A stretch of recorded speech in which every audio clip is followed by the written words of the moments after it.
Hello, everyone. Welcome back to my channel. Welcome to Ricardo Questions, where I'm always questioning what's really going on. So let's talk about the American education system, because the American education system is facing some serious learning recession. Recent reports show that reading scores are down 83% of school districts over the last decade. Math is 70%. High school seniors are hitting record lows. Worst reading scores since 1992 and big drops in basic arithmetic and comprehension. So this decline started around 2013 with the explosions of smartphones and social media. And it also got worse with COVID. So as you can see, social media, smartphones, technology in general is playing a major role here. Which brings me to the video I'm going to be reacting to. It's basically Stanford students explaining how they're actually using ChatGPT in their studies and their daily life. Is AI really fixing their problems, or is it making it worse by letting students skip the hard thinking? Well, let's dive into it. Question number 1. What kind of work do you delegate to ChatGPT, and what kinds of work do you keep for yourself? Lydia kind of touched on this a little bit. Gabriel. I think I'm trying to give it as much grunt work as I can. And not even grunt work that, I'm like, okay, I have to do this for a class, but I'm going to pass it off. If I have to do it for the class, I'm going to do it. But like I was writing a research paper the other day, and this goes back to the last question. My teacher specifically in the syllabus says, use ChatGPT to help you with research. If you find a really long research article, throw it in, get a summary, then read it so you find the good nuggets. Because it's not worth, looking through a 60-page article for one little thing that you never find that ChatGPT could have found in 30 seconds. I don't think there's a critical thinking aspect of that process that you're losing out to ChatGPT. But even when I get stuck in an essay and I'm like, okay, there's one sentence that I need to refigure, I don't give it to Chat. Because I want to be able to have that critical thinking and keep it to myself. And I don't want to get into a practice of delegating little tasks that require even minimal amounts of critical thinking. Because that way I feel like I'm learning. And back to the last question is, like, are you learning faster than the curriculum? I don't think I'm learning faster than the curriculum, but I think ChatGPT is. And so if I give it to ChatGPT, it's learning and I'm not. So I still want to be in the shoes where, my brain's doing the thinking, but when my brain is doing thinking that already 100% knows how to do, then I can pass it on. Got it. Gabriel is making a very good point here. Using ChatGPT to summarize long research papers can save time. The best way to use it is to treat AI as a research assistant for grunt work, then do the deep reading and analysis yourself. The bad way to use it, well, copy and pasting it without understanding it, right? So that's when you're going to lose those critical thinking skills. Always verify and build on it with your own thoughts. Got it. Got it. I'm curious about where that line is with grunt work. Like, what technically qualifies as grunt work?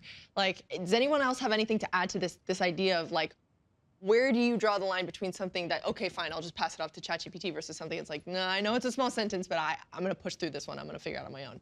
Yes, Eric. Yeah, to me, it's like the difference between knowledge and decision.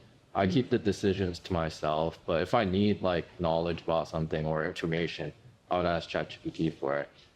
But like, if it's something like I have to make a decision which sentence to change my essay, then I'll probably do it myself.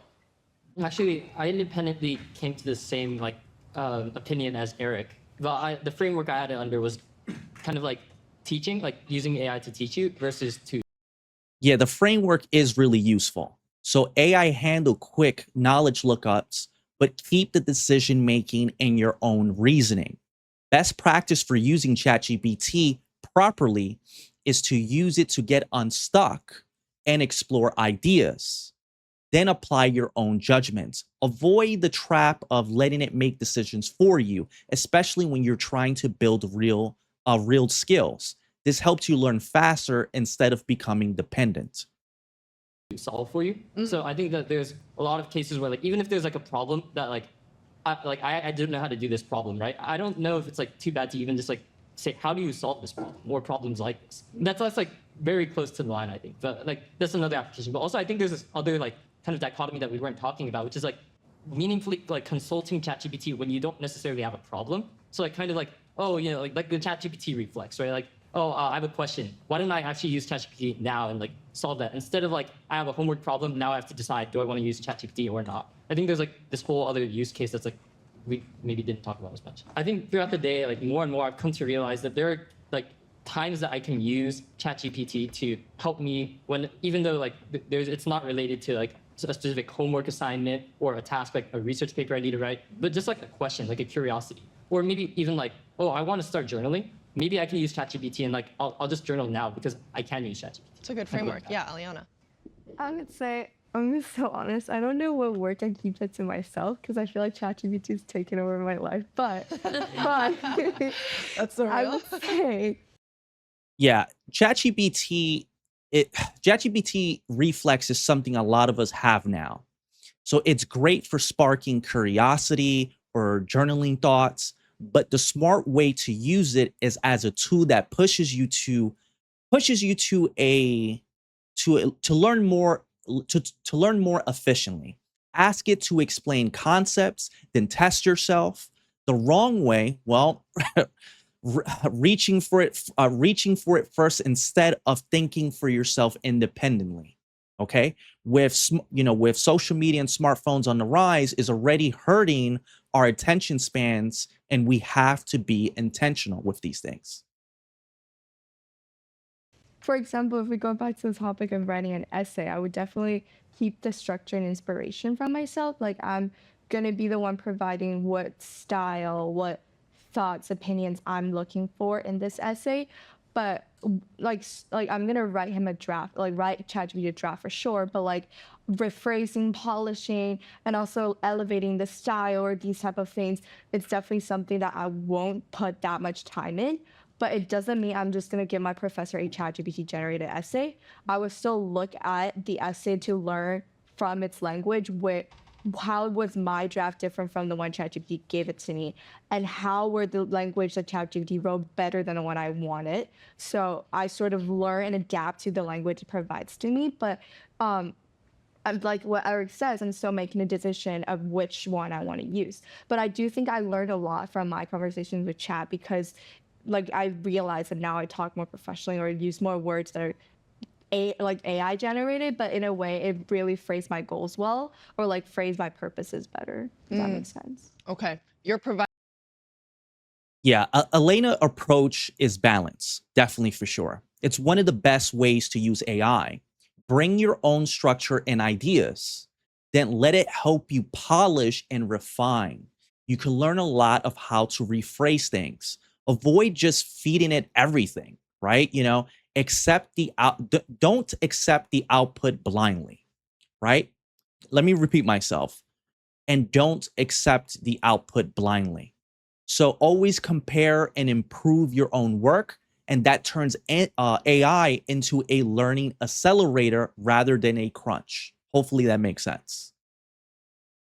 Providing the outline, ChatGPT is providing the result. What if that result is you look at it and you're like, yeah, sure, that's pretty good. Pass it off. Is that the essay? Yeah. It's kind of like learning the ChatGPT as well. It's like it learns my habits and I learn its habit, and I like improve myself based on what I learned from Chat. Got it. Love that. Yes, Nick.